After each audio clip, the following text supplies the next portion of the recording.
Darshan Nayak, news 18 Karwar. ರಾಜ್ಯದಲ್ಲಿ ಮಹಾಮಳೆಯಾಗ್ತಿದೆ. ಊರು ಕೇರಿ ಮುಳುಗಿ ಹೋಗ್ತಿವೆ. ಆದರೆ ಸಚಿವರು ಮಾತ್ರ ಜನರ ಕಷ್ಟಕ್ಕೆ ಸಾಂತ್ವನ ಹೇಳೋ ಕೆಲಸವನ್ನ ಮಾಡಿರಲಿಲ್ಲ. ಯಾವಾಗ ನ್ಯೂಸ್ 18 ವರದಿ ಪ್ರಸಾರವನ್ನ ಮಾಡ್ತೋ ಎದ್ನೋ ಬಿದ್ನೋ ಅಂತ ನೆರೆಯೂರಿಗೆ ಹೋಗಿದ್ದಾರೆ. ಸಂತ್ರಸ್ತರಿಗೆ ಸಾಂತ್ವನವನ್ನ ಹೇಳೋ ಕೆಲಸವನ್ನ ಮಾಡಿದ್ದಾರೆ.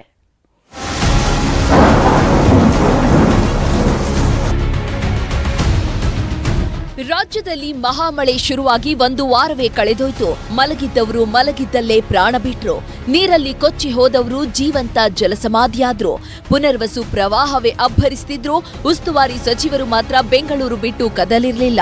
ಯಾವಾಗ ನ್ಯೂಸ್ 18 ನಿರಂತರ ವರದಿಯನ್ನ ಪ್ರಸಾರ ಮಾಡ್ತೋ ಸಚಿವರು ಅಲರ್ಟ್ ಆಗಿದ್ದಾರೆ. ಇಂದು ಶಿವಮೊಗ್ಗ, ಉಡುಪಿ, ಕೊಡಗು, ಉತ್ತರ ಕನ್ನಡದಲ್ಲಿ ಮಿಂಚಿನ ಸಂಚಾರ ನಡೆಸಿದ್ದಾರೆ.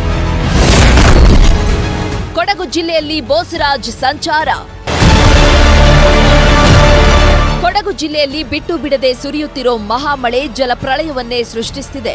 ಕುಶಾಲನಗರದಲ್ಲಂತೂ 10 ಮನೆಗಳು ಜಲಸಮಾಧಿಯಾಗಿವೆ. ಹೀಗಾಗಿ ಇವತ್ತು ಕೊಡಗು ಜಿಲ್ಲೆಗೆ ಭೇಟಿ ನೀಡಿದ ಸಚಿವ ಬೋಸರಾಜ್ ನೆರೆ ನರಕ ಪರಿಶೀಲನೆ ನಡೆಸಿದ್ರು. ಈ ವೇಳೆ ಸ್ಥಳೀಯರು ಸಚಿವರಿಗೆ ಕ್ಲಾಸ್ ತೆಗೆದುಕೊಂಡಿದ್ದಾರೆ.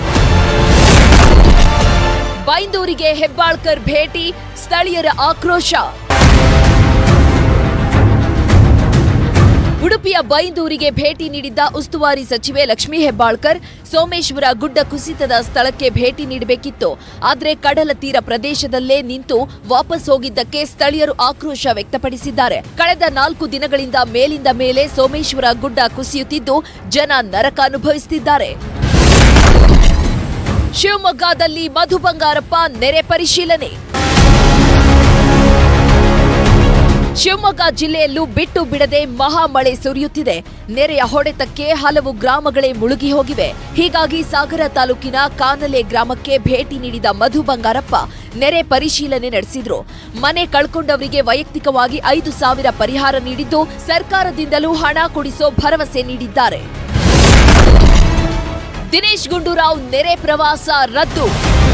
ದಕ್ಷಿಣ ಕನ್ನಡ ಜಿಲ್ಲಾ ಉಸ್ತುವಾರಿ ಸಚಿವ ದಿನೇಶ್ ಗುಂಡೂರಾವ್ ಸಹ ಇವತ್ತು ನೆರೆ ಪ್ರವಾಸ ಕೈಗೊಳ್ಳಬೇಕಿತ್ತು. ಆದರೆ ಬೆಂಗಳೂರು ಏರ್ಪೋರ್ಟ್ ರೋಡ್ ಬ್ಲಾಕ್ ಆದ ಹಿನ್ನೆಲೆ ಕೊನೆ ಕ್ಷಣದಲ್ಲಿ ರದ್ದಾಗಿದೆ. ಹೀಗಾಗಿ ನಾಳೆ ಅಥವಾ ನಾಡಿದ್ದು ಮಂಗಳೂರಿನಲ್ಲಿ ಪ್ರವಾಹ ಪರಿಶೀಲನೆ ನಡೆಸಲಿದ್ದಾರೆ. ಇನ್ನು ಡಿಸಿಎಂ ಡಿಕೆ ಶಿವಕುಮಾರ್ ರಾಜ್ಯದ ಜಲಾಶಯಗಳ ವೀಕ್ಷಣೆಗೆ ಮುಂದಾಗಿದ್ದು ನಾಳೆ ಮಂಡ್ಯ ಜಿಲ್ಲೆಯ ಕೆಆರ್ಎಸ್ ಜಲಾಶಯಕ್ಕೆ ಭೇಟಿ ನೀಡಿ ಮಾಹಿತಿ ಪಡೆಯಲಿದ್ದಾರೆ. ಒಟ್ಟಲ್ಲಿ ಮಹಾಮಳೆಯ ಹೊಡೆತಕ್ಕೆ ಕರುನಾಡು ಮುಳುಗಿ ಹೋಗ್ತಿದ್ದು ಸಂತ್ರಸ್ತರಿಗೆ ನೆರವಿನ ಸಹಾಯ ನೀಡಬೇಕಿದೆ. Bureau report, news 18.